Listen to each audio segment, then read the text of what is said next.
मेरे प्यारे भाइयों, मैं नायक हरपाल सिंह, जनरल सेक्रेटरी साबका सैनिक संघर्ष कमेटी, पंजाब, हरियाणा, दिल्ली, उत्तर प्रदेश तथा मध्य प्रदेश। मेरे प्यारे भाइयों, मैं आपको आज एक महत्वपूर्ण जानकारी देना चाहता हूं, जहां आप जी कह लीजिए आपको सावधान करना चाहता हूं, वार्निंग देना चाहता हूं। और आपने इसके ऊपर अपना ध्यान नहीं दिया तो आपको इसके बहुत बुरे रिजल्ट जो है वो भोगने होंगे। तो इसलिए मैंने आपके लिए ये वीडियो बहुत सोच समझ के बना रहा हूँ, तो कृपया इसको सुनिए। अगर आपके साथ वीडियो के बताए मुताबिक कुछ गलत हुआ है तो हमें इन्फॉर्म कीजिए, लेकिन इसको ध्यान में जरूर रखिए और अपना जो है सावधानी बरतें और जो है इन चीज़ों के ऊपर ध्यान दें कि कहीं आपके साथ भी ऐसा कुछ हुआ तो नहीं है। तो मैं शुरू करता हूँ ECHS का मामला। तो भाइयों, मैंने अपने पंजाब में बहुत सी जगह से केस देखे हैं, मेरे पास बहुत से लोगों ने फ़ोन करके बताया भी है, लेकिन सबसे बड़ी बीमारी है जो हमारे जवानों में वो है कि हम आगे आने के लिए तैयार नहीं है, हम आगे आकर के कुछ बोलने के लिए तैयार नहीं। तो ECHS में अरबों के घोटाले चल रहे हैं और ये अब नहीं हुआ, ये पहले से चल रहा है और तकरीबन सभी को मालूम भी है, लेकिन फिर भी आंखें बंद किए हुए हैं। तो मैं उसके ऊपर आपको पहले बताता हूँ कि होता क्या है। हम क्या है कि हमारे काफ़ी बुजुर्ग हैं जो अस्पताल में एडमिट होकर के चले जाते हैं, वहाँ पे हॉस्पिटल में दाखिल हो जाते हैं, वहाँ पे 7, 8, 10 दिन रहते हैं वहाँ पे हॉस्पिटल के अंदर। उनको खाना खिलाया जाता है, उनको रखा जाता है वहाँ पे। नॉर्मली अगर जिसको कोई प्रॉब्लम है तो उसके ऊपर उनको मेडिसिन वगैरह दी जाती है। तो नॉर्मली बुढ़ापे में क्या होता है, दर्दें तो नॉर्मली होती ही हैं, तो नॉर्मल मेडिसिन दी जाती है और उसके बाद 10 दिन के बाद जब रेस्ट करके आदमी आएगा तो एकदम उसको लगेगा कि मैं कुछ ठीक हूँ। तो क्या होता है कि बहुत सी जगह पे तो हॉस्पिटल जो है किसी ने मोबाइल दे दिया, किसी ने अपना कपड़े दे दिए, पैंट कमीज दे दिया किसी को, किसी ने 2,000-3,000 रुपया कैश दे दिया हॉस्पिटल वाले ने कि जे लीजिए, आप जो है बहुत अच्छे आदमी हैं, हम आपकी मदद करना चाहते हैं, आप ये रख लीजिए, अगर आपको कभी आगे ज़रूरत पड़ती है तो आप सीधा हॉस्पिटल में आ जाइए। तो हमारे आदमी क्या हो जाते हैं, गुमराह हो जाते हैं। वहाँ पे सोचते हैं डॉक्टर साहब बहुत बढ़िया है, डॉक्टर साहब बहुत अच्छा सोचते हैं हमारे लिए, और इसीलिए इन्होंने जो है वो हमारा साथ इतना प्रेम प्यार करते हैं। लेकिन आपको पता नहीं है, जहाँ पे भी हाथी के दांत खाने के और दिखाने के कुछ और है। एक्चुअली में आप हॉस्पिटल में रहे, आपने कभी देखा कि आपका जो ECHS का ट्रीटमेंट का बिल है वो कितना बना, आपको क्या दिया गया और उन्होंने बिल क्या बनाया आपका। बहुत से आदमी मैंने अपना देखे हुए हैं जिनके बारे में मैं जानता भी हूँ। तो वो क्या है, कभी 1 महीने में 2-2 बार भी दाखिल हो जाते हैं हॉस्पिटल में, जबकि उनको कोई मेजर प्रॉब्लम नहीं है। बस यही है कि हॉस्पिटल वालों ने बोल दिया तो वहाँ पे जाकर के 10 दिन में रेस्ट कर लूँगा और मैं जो घुटने दर्द वगैरह होते हैं वो ठीक हो जाएंगे। एक्चुअली में होता कुछ भी नहीं है। 10 दिन घर में रेस्ट कर लोगे तो भी ठीक हो जाओगे। देते कुछ नहीं है, वहाँ पे विटामिन वगैरह दे दिए, 1 आध ग्लूकोज लगा दिया। ग्लूकोज में क्या, वो भी विटामिन ही डालते हैं। तो कभी आपको क्या ट्रीटमेंट दिया गया आपने चेक नहीं किया। आपके चेक नहीं करने की वजह से आपके साथ क्या हो सकता है वो मैं आपको बताता हूँ। मान लीजिए आप क्या सोचते हैं कि जो डॉक्टर हैं वो आपको बिल जो है वो 2 लाख का बना करके पेश करेंगे। आपका 8 दिन 10 दिन आप जितना रहते हो वहाँ पे 2 लाख का बिल बना करके सरकार के पास भेजेंगे। वो किस चीज़ का भेजेंगे, उनको भी तो कोई ट्रीटमेंट दिखाना होगा ना। तो अगर मान लीजिए आपका उन्होंने वहाँ पे दिखा दिया, आपने कौन से डॉक्यूमेंट चेक किए, उन्होंने दिखा दिया आपका कि आपको पित्त की पथरी थी, आपका जो पित्त है वो आपका उन्होंने निकाल दिया।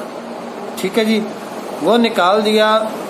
वो निकाल तो आपका एक्चुअली में तो नहीं निकाला है, ग्राउंड पे नहीं निकाला है, लेकिन जो है कागजों में वो आपका निकाल के दे दिया। ठीक है, उसका बिल उन्होंने क्लेम कर लिया, आपने वहां पे हॉस्पिटल में साइन भी कर दिए। ठीक है जी, उसके बाद क्या हुआ? उसके बाद मान लीजिए 6 महीने, साल, 2 साल के बाद एक्चुअली में आपके पित्त में पथरी बन गई और आप हॉस्पिटल में एडमिट हुए, और वहां पे आपका पता चलेगा, जब जाएगा बिल तो वहां पे पता चलेगा आपका तो पित्त पहले ही निकाल रखा है, तो अभी किसका निकाल दिया भाई? अब अभी आपका वो कैसे निकाल दिया? क्या एक आदमी के अंदर 2 पित्त तो नहीं होते ना? तो क्या होगा? आपके उसके ऊपर साइन है, आपके ऊपर 420 का केस होगा।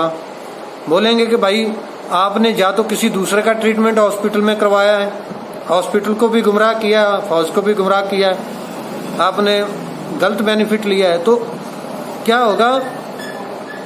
केस आपके ऊपर दर्ज होगा, 420 का केस आपके ऊपर चलेगा। और जब हम कार्ड बनवाते हैं उसमें होता है कि हम अगर फ्रॉड करते हैं तो हमारा कार्ड कैंसिल जो है वो सरकार कर सकती है, तो आपके कार्ड कैंसिल होंगे। साइन तो आप करके आ गए ना। तो अभी जो है ऐसे बहुत सारे केस निकलेंगे, जैसे इंक्वायरी चलेगी ऐसे बहुत सारे केस निकलेंगे जिनके कागजों में ऑपरेशन कर रखे हैं और ग्राउंड पे कुछ नहीं हुआ। ग्राउंड पे वो 5-7 दिन 10 दिन लगा के हॉस्पिटल में आ गया कि ठीक है जी, खाना पीना मिल रहा है, रेस्ट हो रही है, तो घर में पड़ा क्या करूंगा। वहां पे 2-4 हजार रुपया मिल गया, कुछ कपड़ा लत्ता मिल गया, और जो है वो किसी को मोबाइल दे दिया। तो इन चीजों के लिए आप जो है, आपको पता है आपकी इन बातों की वजह से ही जो है हमें और हमारे परिवार को दवाई नहीं मिल रही है, जो दवाई मिलनी चाहिए तो वो नहीं मिल रही है। अरबों रुपए के बिल जो है फेक गलत बिल बन करके पास हो रहे हैं, और वो जब पैसा ही नहीं है तो आपकी दवाई कहाँ से मिलेगी? लेकिन क्या है, वो खा कौन रहा है? आप नहीं खा रहे हो, वो खा रहे हैं बड़े बड़े हॉस्पिटल, बड़े बड़े उच्च अफसर जिनकी मिली भगत से सब कुछ हो रहा है। आपको तो पता भी नहीं है, आप लोग तो एक छोटा सा मोहरा हो उनकी, जिनको ये भी नहीं पता है कि हमारा इस्तेमाल कहाँ हो रहा है। तो भाइयों, मैं आपको इसके बारे में आगाह करना चाहता था। आप कभी भी एडमिट होते हो हॉस्पिटल में, आपको जाते ही हॉस्पिटल वाले अगर बिल साइन करने के लिए देते हैं तो आप जिस दिन भी, अगर मान लो पहले दिन नहीं दिया तो दूसरे दिन दे दिया, तीसरे दिन दे दिया, आपको बोलेंगे साइन करो। आपने क्या करना है कि जिस दिन आपसे साइन करवा रहे हैं साइन करो और नीचे उसका डेट डाल दो। मान लो जैसे आज 29 तारीख है तो आप डाल दो 29 से 2020, तो तब देखेंगे इनका बिल कैसे पास होता है। बोलेंगे डेट नहीं डालो, उनको बोलो भाई मैं डेट आज साइन कर रहा हूं तो आज की डेट डालूंगा ना, तो इसलिए डेट जरूर डालना है। और दूसरा, बिल जरूर चेक करो आप जब भी हॉस्पिटल से निकलते हो। आपकी जो अनगैली है, जो आप ये लापरवाही कर रहे हो, उसकी वजह से आपका और आपका परिवार खतरे में है। इसमें जान का खतरा भी है। जब आगे दवाई नहीं मिलेगी, आगे ट्रीटमेंट नहीं मिलेगा आपको ठीक से, तो आपका जो है वो जान का खतरा है इसमें।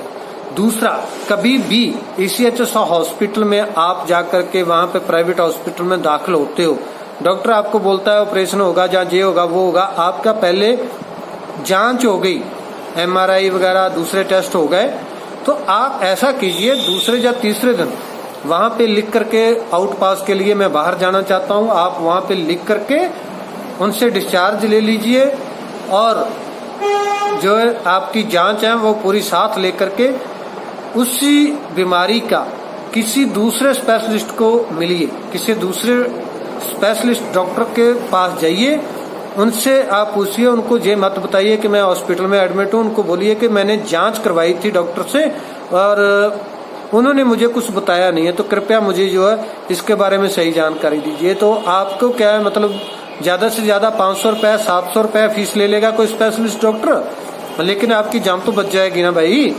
तो क्या करो, आप एक नहीं 2 जगह पे, मान लीजिए 1000 रुपया भी फीस होगी किसी ज्यादा से ज्यादा डॉक्टर की, तो आपका 2000 रुपया लगा। आप उनसे ओपीडी में जाकर के परामर्श लीजिए। अगर वो आपको बोलता है कि आपका, दोनों डॉक्टर बोलते हैं कि आपका ऑपरेशन जरूरी है, कोई और ट्रीटमेंट नहीं है, कौन सा वो ट्रीटमेंट आपको बताते हैं, फिर आप आकर के विचार कीजिए कि मुझे करवाना चाहिए नहीं करवाना चाहिए। आपको आधे केस ऐसे मिलेंगे जो ईसीएच के थ्रू, जो प्राइवेट हॉस्पिटल है, वो आपको ऑपरेशन के बारे में बता देंगे कि ऑपरेशन होगा, लेकिन आप बाहर जाकर के बात करोगे तो वो बोलेंगे कि इसमें दवाई ही काम कर जाएगी, दवाई से ही काम चल जाएगा, आपको ऑपरेशन की जरूरत नहीं है, जहाँ कोई अल्टरनेट कोई और ट्रीटमेंट बता देंगे। तो ये भाई आप बच के रहो और सावधान रहिए।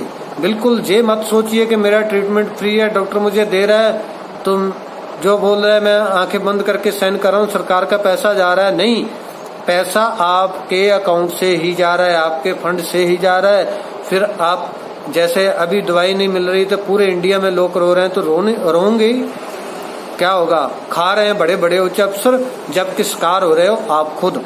तो इन बातों के ऊपर जरूर सोचिए, विचार कीजिए।